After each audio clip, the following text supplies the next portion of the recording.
Just like you said, breaking off the cobwebs. Haven't raced since LA, so just wanted to come out, feel it out, and see how I was feeling. So it went pretty well. Why the decision to not race since then? 46.6 opener was really fast, and I just feel like I needed time to have my body come down from that, instead of like hopping in another race, which was pre. And then I felt kind of sore after that too as well. Fastest opener ever for me. So I think I just had a gut feeling. I was like, you know what, like I don't think it's smart to go to pre where it's cold and run a hot one again after what I did in LA. So that was the game plan. When did you shut it down today? Sorry? When did you shut it down today in the race? Maybe like hurdle 8, maybe, yeah, 7, 8. Yeah, just started to look around, seeing what was going on, and I knew it then, like, all right, like I was probably like a little too fast. It's a little harder to come back to the 200 and have that explosive aggression in the first round. So truthfully, mapping out how I want the race to go, me and my coach said we're gonna set up the first 120, making sure we come around the turn, get a feel, map out the lane, where I want to be, the positions, and make sure when we come off, we're not trying to press, but to make sure we don't give up the whole race. Why is it tough to come back with that explosive aggression? Because for the last few days, I've been getting massages, getting stretched out, trying to let my body get its elasticity back. Now that it's here, it's like, okay, let's tighten it back in. Let's reel it back to that explosiveness. And, since we had quite a few days off, there's been ample time for that. It was kind of up in the air this year. We were just kind of seeing how the season was going to go. So it was always just on the back of my mind, would this be the last year? Just period, last. But it's still not official. It might do 2026. But that will definitely be it. So we'll just but this will definitely be the last Olympic trials. I don't even know. I think we're continuing to push the bar. Olympic year, I think Carson opened up 46.5, and my last Olympic year, he opened up 46.5. So I think that's just kind of where we are in that group. So you just got to stay on it, stay healthy, and stay consistent. Let's talk.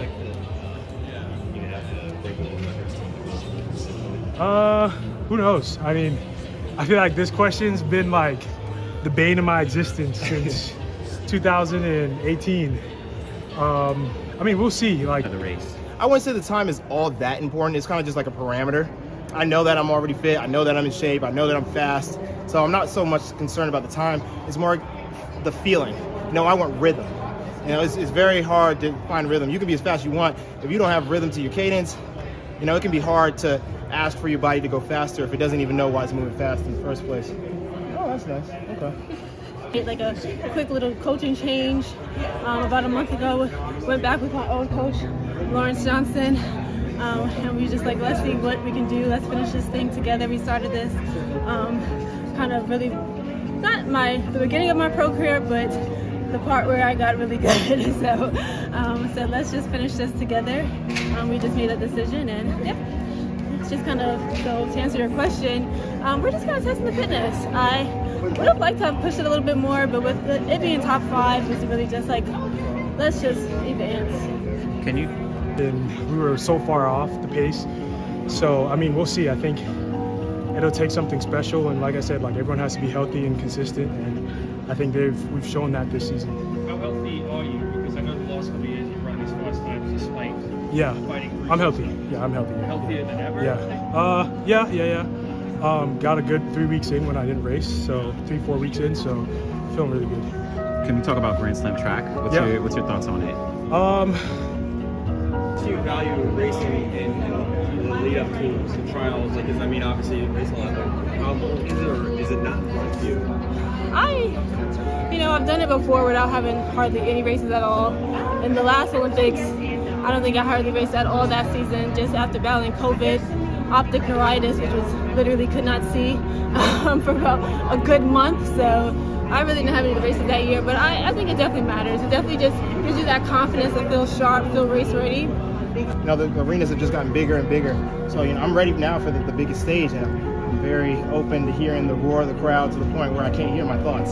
And how does that impact on your racing? It just gives me nothing but excitement to know that this is the biggest stage. I feed off of pressure, and to the big moments. So the bigger the moment, the better I perform. This year I really was pretty healthy, and I think just kind of making that change and slowing it down for myself really helped to just kind of get the body healthy, and that was really the goal of this year. After just kind of doing the same thing I've been doing for like the last 10 plus years actually, the body was just beat down, and from having Achilles injuries, I hurt my back in 2023 going into Budapest. And we just did as best what we can do to get me on the line at Budapest, and I didn't make it to the finals. And after that, it's just like, okay, I really have to focus on getting healthy more than anything. Coach doesn't really know, he doesn't know your strengths. We're kind of just figuring it out together. And with this being my last Olympic trials, I was like, let's just go back to what we know works, and let's see if we can make something shake. Was that like after Budapest, or was it early in this year? It was after the LA meet. I went from LA to Arkansas, so. And you know what? It's so crazy to even be in that position. You know, I really guess I don't even consider myself the underdog. Maybe the world does, I don't know. But I think I have absolutely nothing to prove at all. In fact, I think you need to prove it to me. But that's my feelings on the situation.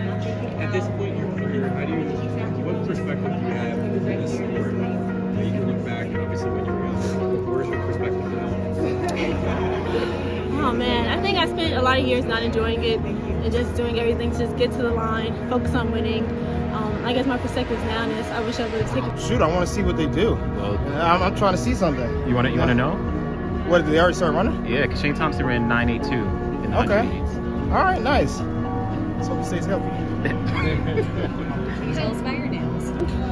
Going into my career, I used to kind of hope that I'd get to this point where I was just so good that I wouldn't have to work anymore and that you'd just be so fast that everything would be easy, and that never ever happened until I think maybe now. And it's not easy because the workload is just easy because I just feel like at peace with any decision that happens on the track.